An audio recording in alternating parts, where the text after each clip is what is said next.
Hello, 882299 এটা কি আপনার নাম্বার? হ্যাঁ কি হয়েছে? বলছে আপনার এই নাম্বারটা আগামী 3 দিনের মধ্যে বন্ধ হয়ে যাবে। নাম্বারটা সক্রিয় রাখতে আপনি আজই রিচার্জ করুন। কেন, আমি আবার কি অপরাধ করলাম যে আমার নাম্বারটা বন্ধ করে দেবেন?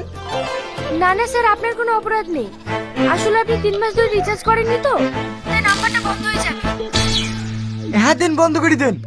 বিড়ি কিনে টাকা নেই, রিচার্জ করবে।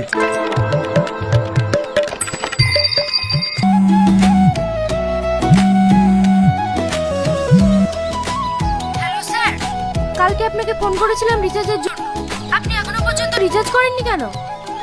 আপনাকে আমি কতবার করে বলবো, আমি কাজকর্ম করিনি, কাজ টাকা পয়সা নেই। আর এমনিতেও আমি কাউকে ফোন করিনি, আর আমাকে ফোন করার মতো কেউ নেই। দেন, সিম বন্ধ করে দেন। সত্যি কি আপনাকে ফোন করার মতো কেউ নেই? না নেই, আমার বন্ধু বান্ধব, গার্লফ্রেন্ড বয়ফ্রেন্ড কেউ নেই।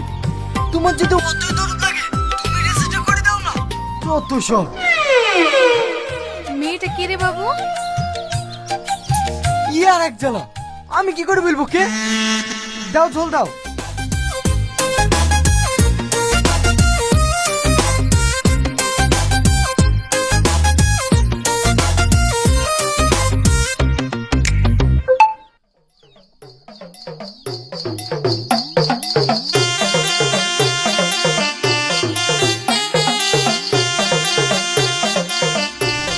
ম্যাডাম, আপনাকে অনেক অনেক ধন্যবাদ রিচার্জটা করে দেওয়ার জন্য।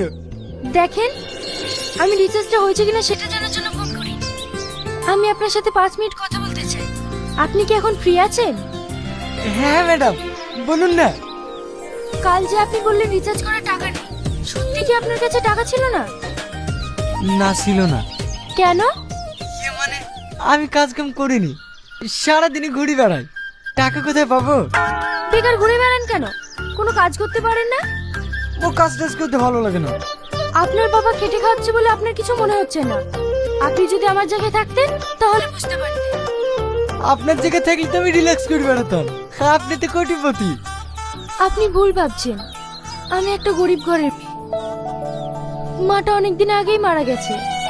বাড়িতে বাবা অসুস্থ। সংসারের সমস্ত দায়িত্বই আমার কাঁধে। সারা মাস কাজ করি, মাত্র 8,000 টাকা মাইনে পাই। তার মধ্যে 5,000 টাকায় বাবার ওষুধ কিনতে চলে যায়।